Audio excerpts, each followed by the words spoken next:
Okay, well, good afternoon. Here we are again for our next professional development activity. Very much important one, really, when you get down to it, because it goes to the heart and soul of what this program is really all about, and that is to encourage undergraduate students in the STEM fields to have an experience in research, which is the hallmark of what we find in graduate studies in these appropriate areas. And so in a few minutes, of course, we'll talk about, we'll talk with a number of very special guests related to the merits and virtues of a graduate education and the role, of course, that research plays within that. But first on our agenda is Ms. Brittany Riley. Brittany is the Director of Graduate Admissions at the University of Texas at Tyler. And even though this may not immediately affect Katie and Amy, it may very well so with Elizabeth and Brianna, because Brittany will be able to tell us all about the process of graduate school enrollment, admission, and all of the details that are involved with that. As I've mentioned earlier, part of the goodness of such a research program is that it does give you the opportunity for things even more so on research in the future. And that would mean whether it be UT Tyler or some other institution of higher learning, that in a summer research experience like this is a real plus sign when it comes to admissions and possible benefits beyond that from admissions, including financial aid and such. So if you can do this, if you like to do this, and you want to continue doing this and move towards the advanced degrees, then there are ample resources out there, not only here, but at other institutions. So I'm going to now turn the session over to Brittany. Last year we had this also, and we did it over a nice little lunch, so I apologize we can't do that. She had some nice little things to pass out to everybody to keep. Unfortunately, we can't do that this time too, but she has lots of wisdom that she can share with us. So Brittany, I'll give you the floor. Okay, great. Well, thank you for having me again this year. We do offer some really cool stuff to students that are admitted into our graduate program. So hopefully you guys have the opportunity to get that cool swag stuff a little bit later. But I understand that, choosing a graduate school or even deciding to pursue a graduate degree can be stressful and confusing. You're not quite sure what to do. You've already gone through an associate's or a bachelor's degree, so you have some background on what the university life, processes, all of those things. You kind of know what those are about. But there's like a bit of a mystery aspect to graduate school of like, well, how much different is it? Is it worth it? What can it do for me? I already have a bachelor's. I could just start working. So why continue? Or maybe I should take a break and come back later. Like there's all these kinds of different things to consider. At least I know that I had those thoughts, and I talked to many students on the phone about some of these things as well when they're calling. So I'm just going to give you a little bit of information about what a master's degree is useful for, and then how the process typically works, specifically at UT Tyler, but then some general tips that would be useful for you if you end up anywhere else as well. Because I'll mention this a few times before this is over, but it really just depends. Like the process and what's available, what might be out there, really, really depends on where you go and what you're going for. So take everything with a little bit of, a grain of salt, and just know that if you're attending a graduate program next year or 3 years from now, things could be a little bit different, but hopefully this gives you somewhere to start. So to get us started, I will share my screen in a minute just to take you to the UT Tyler Graduate School website so we can look at some specifics. But just to get us started, in general in the US, about 21% of people have a master's degree. That's from 2018, according to the census, and or the Census Bureau. It wasn't a census in 2018, but according to their studies, it was about 21% of people had a master's degree, compared to like nearly 50% having a bachelor's degree. And that's up quite a bit in 2000. In about 2000, only 10% of students had a master's degree. So we are seeing an increase in people who have additional higher education credentials, which is obviously going to impact the workplace and the job market and how competitive you are when looking for a position later on. I've heard people say, oh, the master's is the new bachelor's. Not quite, not quite, but there's definitely a need to be a bit more competitive as the US workforce ages, but retirement becomes a bit less accessible for many. It's always good to be the best candidate that you can be, no matter what you're trying to do. So definitely having a master's degree would put you in the top, or that narrower population of individuals in the US. And then for that population, for someone with just a high school diploma, someone with an advanced degree is going to earn closer to 4 times as much salary-wise in their professional career. And that exact ratio isn't quite true for bachelor's to master's. There's really, it's hard to compare bachelor's to master's because so many people work outside of their field.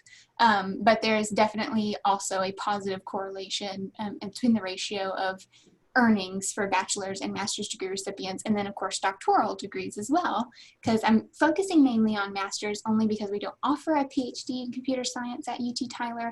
However, doctoral degrees, only 3% of the US population holds a doctoral degree.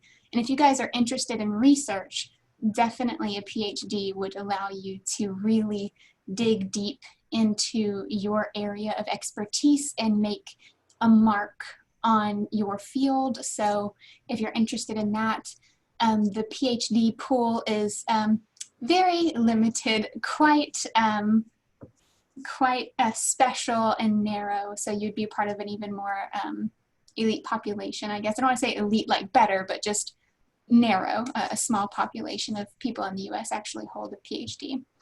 And then the earnings are even more so for PhD, though if you're going for a PhD, typically earnings are not your first priority, but it would be that research component or that lifelong learning and sharing of your knowledge component that people are more interested in at that level. So really depends on what you're looking for, but I wanted to give you those numbers just to give you an idea of what a master's degree can do.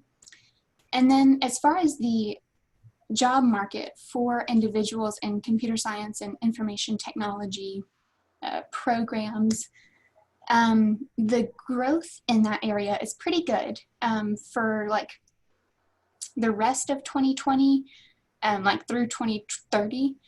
They expect that population or that market will grow by about 12%, which is more than the national average for most other fields. So market growth for jobs is quite good as well. Just, again, it all really depends on what you want to go into, what you want to use your degree for, and those kinds of things. So I think that's a baseline to get us started. Just in general, people are typically interested in those numbers. But that information is all available online if you wanted to dig deeper into a specific field. The US Census Bureau is a good tool, and then there are a couple of other official avenues you can look at there as well. But I want to share my screen with you now. Let's see, this one? Yes. Okay, so this is our graduate school's webpage. It's just uttyler.edu/graduate. And I want to talk to you guys a little bit about how the application process works for a graduate school. And I cannot stress this enough. It really depends. If you are going to a different university, they could have a completely different process, completely different deadlines and all of those things. However, if you come here to UT Tyler, you don't have to apply for our graduate school a year in advance or 8 months in advance. Some programs do have those early deadlines, but there's usually ones with a cap on the number of students they can accept. For example, our nurse practitioner program, the state limits how many people can be in a class. The same is not true for a computer science degree.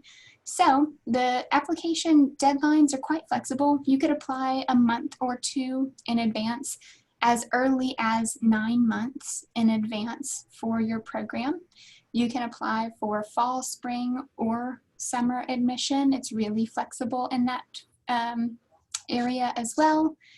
And the most important thing to keep in mind when choosing a program, beyond just, is it a good school or not, is it accredited and all of those things, would be the research being conducted in that area and making sure that the program meets your focus goals, and also making sure that it's, so like if you're interested in research, making sure they have tools to help you with research. If you're interested in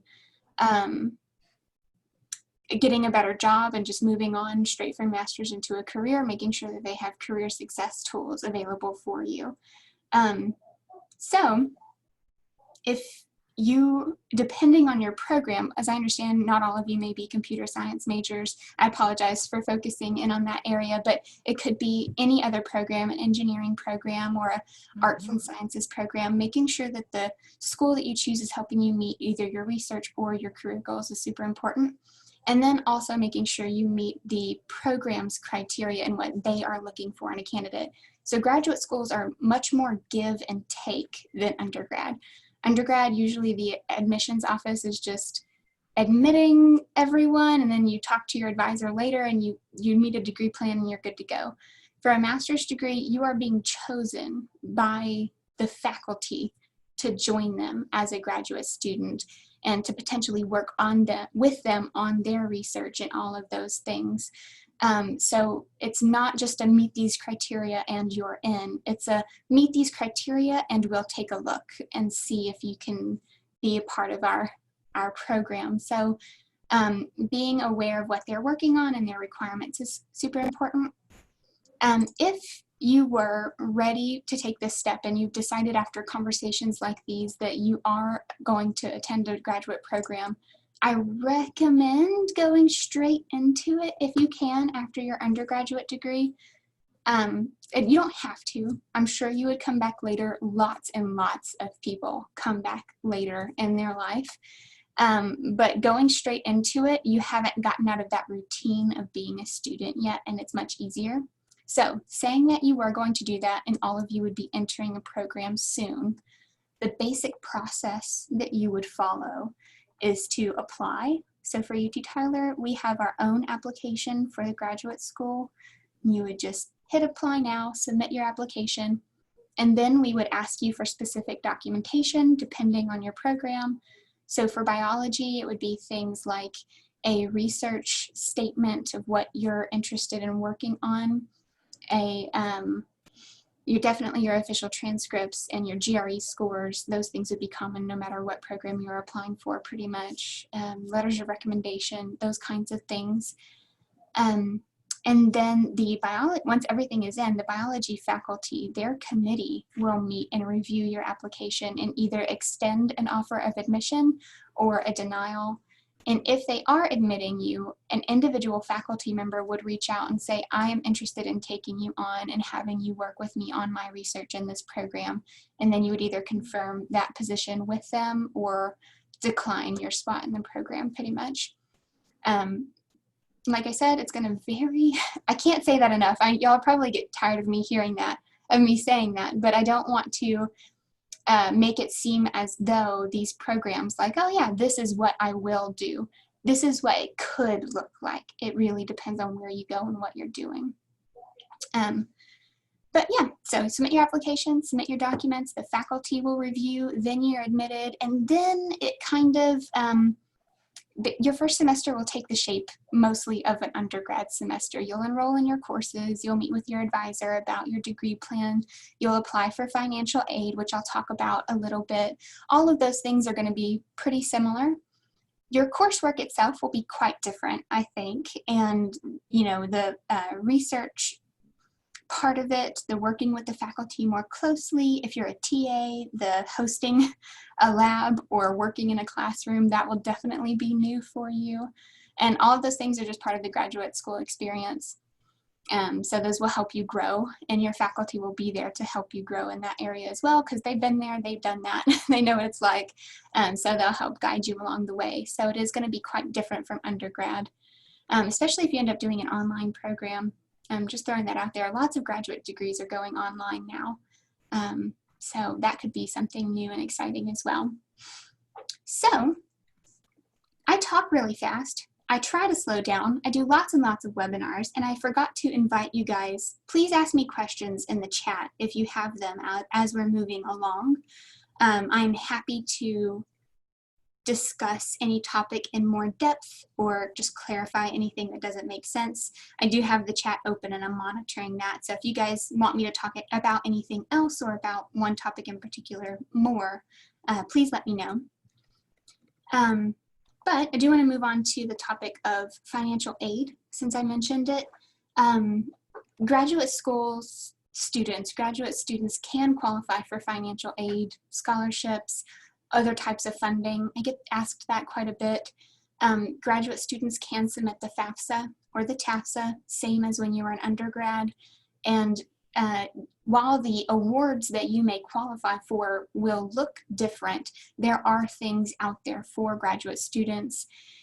There are also scholarships available, both from the university and from the world, external options, whatever they may be, like Coca-Cola, Nike, all of these different giant companies. They usually have some sort of scholarship available. Not those companies in particular. I have no idea whether they offer one or not, but companies and industries that you recognize. There are lots and lots of external opportunities available to students, and you might think about them and think, oh, well, somebody else is going to get that. I'm like, well, that's probably true. Winning the lottery is hard, but that someone could be you. And so if you're strapped for financial need, I 100% encourage you to explore external scholarship opportunities, especially local opportunities in your community. Like if there's a local community center or a church or a business that likes to give back. We see those kinds of things a lot, actually. So putting that out there, it may be hard to find them, but they do exist. And just make sure you're going to a place or a company that you recognize to make sure it's legit. There are lots of fake stuffs out there that are trying to steal student information and things like that. So to make sure it's someone you recognize, and that could be another area to explore. Other options that are available for graduate students and some that are unique to graduate students are research and teaching assistantships I mentioned before. Those at UT Tyler, they are managed by the academic departments specifically. So your faculty would be the ones hiring and searching for candidates for those positions. As I said, with biology, they're going to make you an offer for an RA or TA position upon your admission. That is not true for all of our programs. So for example, the engineering and computer science programs, they don't typically make the offer upon admission. Usually you would follow up with the faculty after you are admitted to see if they have any positions available. Funding, criteria of what they're looking for in a candidate, those things really vary depending on who the hiring faculty member is and what kind of grant they have or where those funds are coming from and what they're looking for in a student. The average stipend amount for an RA or TA position at UT Tyler is about $3,500 per semester, which our tuition and fees for our graduate programs here is about $4,000 per semester for a Texas resident. So with that RA or TA stipend, if they're offering something of the average amount, you're looking at nearly all of your tuition and fees paid for by an RA TA position. So those are usually pretty competitive, and I've seen stipend amounts for more than that as well on some programs. So definitely know your faculty going into the program. Reach out to them. If anything, just express interest in an RATA position, and if they don't have something available when you're first admitted, hopefully they think of you later down the line when that grant comes through or when that research topic comes up and they're ready to hire someone. So definitely get in contact with them. So FAFSA, assistantships, scholarships, internal and external. I touched on external, but the university, UT Tyler and others, do have internal awards available to graduate students as well. At UT Tyler, most of our scholarships are capped at $1,000, which is pretty decent. If your tuition is four grand-ish and you're getting a 25% paid for, that's not too bad for just free money that you don't have to work for or pay back. If you get a scholarship and an assistantship, or a scholarship and a grant, you can be in much better shape than that as well. And then try to think of any other options that may interest you. There are definitely on-campus jobs that are not an RATA position, but something like working in an office or the library.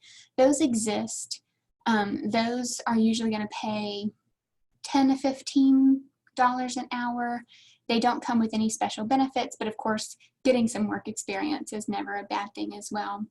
So those are another type of common, really common actually, funding positions for students who are not getting an RA or TA position. So FAFSA, scholarships, RATA, on-campus jobs, that's gonna pretty much cover it for graduate study. The other, oh, thank you. Yes, that's a good question about internships. Those are also going to be something that your faculty would help guide you on, because internships typically need to fit within your degree plan. So they may not, the degree plan that you're given up front may not automatically include an internship course. However, if you were interested in that and you communicated that with your academic advisor and you found an internship position in a company, they would help build that internship in as a course that fit into your degree plan, and you would get credit for it. Now, as you guys know, internships could be paid, could be unpaid, just depends on what company you find. Our Office of Career Success could potentially help you identify an internship. Those are posted when a company reaches out to us to let us know they have something available. Those are posted to our student job database or portal called Handshake. So you could find something there, or if there's a company that you're particularly interested in working with, you could reach out to them. But again, another thing to really keep in touch with your faculty about, so that you're making sure you're getting credit. Hopefully it's a paid position. That's always nice as well. So yeah, internships, we look at those more so in terms of credit and opportunity for you guys to develop yourselves professionally and in an academic or research area, rather than as funding opportunities, just because you will hopefully be applying that toward your degree plan and be enrolled in an internship course.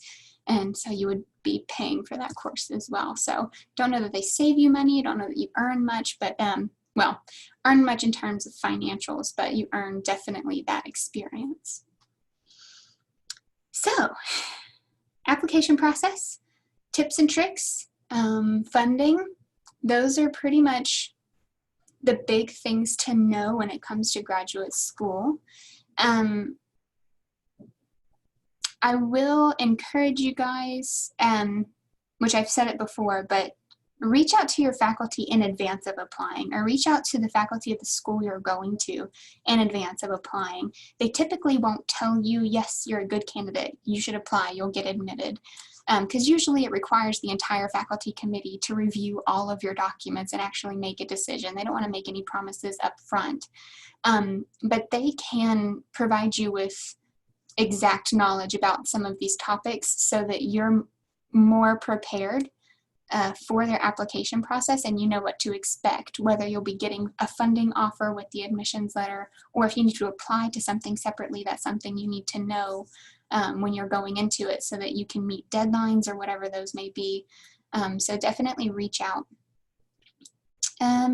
For research, it can be difficult to know what's going on at a university. We have a tool for that here at UT Tyler. That is called ScholarWorks. And ScholarWorks is where all of our student, faculty, and staff research is posted. It's not a journal in itself. Things aren't being published here, but we are linking to them and making them more easily found by people who are interested in our school's achievements. And so I will put this link in the chat actually so that you guys can explore it. But as you can see, it's got this fun little color wheel, and it shows you all kinds of different disciplines and areas that you can explore and look into what is being published in that area.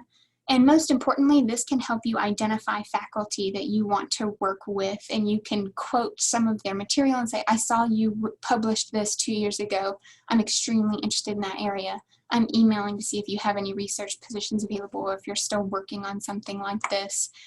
This could just be a great way to help open that door and let them know that you are serious about it. And also, it's kind of just fun to look through. I look through it all the time, and I'm always very happily surprised by what our students and faculty are working on. So wanted to put that out there for anyone who wants to see it. I pulled up our website earlier, and then I just completely didn't show you guys anything on this page.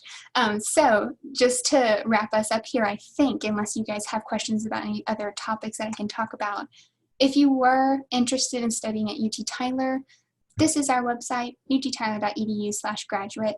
We have all of our programs listed on this page, divided up by college. And then we've got areas for PhD programs and certificates, standalone certificates as well. So you guys could click on any of these programs. It would take you to a page with more information. Usually there are hopefully some videos from some faculty that can share their experience, or some students, as well as the admission criteria. And we have a little research map as well. And this shows where people around the world have been downloading some of our publications and stuff from. So as you can see, there's been a lot downloaded from mechanical engineering. Good for them. And then as well as those occupational outlook, that stuff I was quoting to you earlier, those things are linked down here if you wanted to explore those, like how much your area is going to grow or decline in the next 20 years, and payment and all of that good stuff, salary information, all of those things.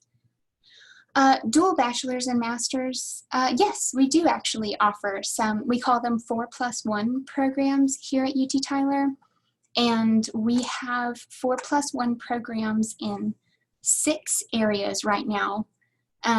All 3 of our engineering programs offer a 4+1 track, and then we also offer those tracks in political science, our BBA to MBA, and one more, accounting. Accounting is the other one. So yes, and then those are being expanded as well. Those are the ones we have right now. I know there are a couple more in the pipeline that have not been approved yet, so I can't say anything. But yeah, and with those programs, the way that that works is you would apply and just be a normal undergraduate student. And in your last year of study, when you're sure that you are going to be attending a graduate school, you would go to your advisor and say, I want to start the 4+1 program. And they would work with you to get you approved by the chair of the academic department, and B, help you enroll in graduate coursework within your last semester of undergraduate study. So you would just be approved, and then you would enroll in a graduate course or two while you are still an undergraduate student.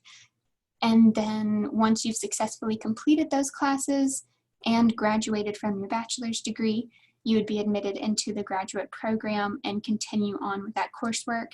And you save yourself a lot of time and ultimately funds as well. Because if you're enrolling in a graduate course while you are an undergraduate student, you're going to pay undergraduate tuition for those classes. So undergrad tuition is usually a bit cheaper than graduate tuition, not a whole lot. But still, if you're saving a couple $100, that's still a couple $100. I'd take it. So yes. So are you interested in the engineering? Are you mechanical engineering?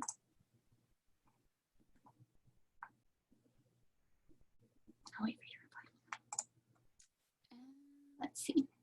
And then while I wait for that, you guys are welcome to explore any of these. We also have our cost and financial support page, which shows you a tuition and fee calculator where you can use to see how much it would cost for you to be a student, as well as financial support, which we discussed, and all of the links and everything that go along with that. Yes, you are mechanical engineering. I don't know.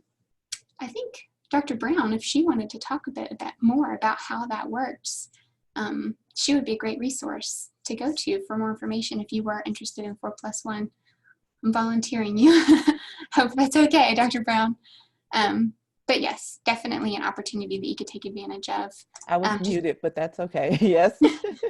Perfect. Well, there you go. Yeah, that's exactly who you could go to just to get some more information on that and just to get started on that process. But most of the getting set up for it and everything happens while you're an undergraduate student. And then deadlines. As I mentioned, you're not applying super far in advance. I think our biology program does have a special deadline though. So if you're a biology student, you're looking at about six months in advance, I'd say is when you should really be getting started. So yes, I feel kind of like that's covering it. If you guys have questions, I'm happy to address those, or if the faculty, if I missed anything that you want me to touch on more, I'm happy to. It's not super complicated, it's just different. The application process itself is the easiest part, but establishing the relationships with your faculty and knowing what you're wanting to focus on, be it research or career success and career development, those are the parts of the process that are different than undergrad. So that's why I encourage you to stay in touch with your department. I think that's it.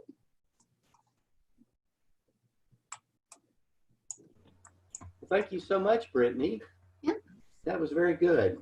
All the nuts and bolts as to, how to actually get entry into the programs, but yet also our students needing to be in contact with the faculty in those departments, particularly as they want to advance their research. And I think that the students that we have who would be moving on, that would be a very easy thing to do with the faculty mentors that are supporting the research this summer.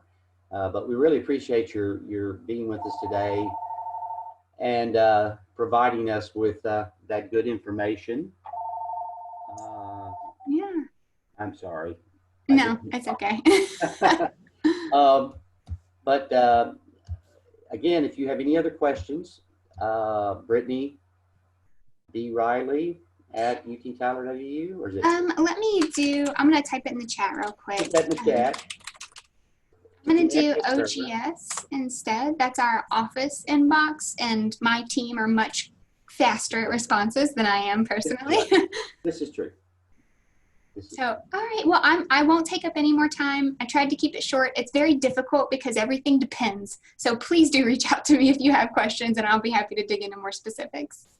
Okay, well, thank you so very much.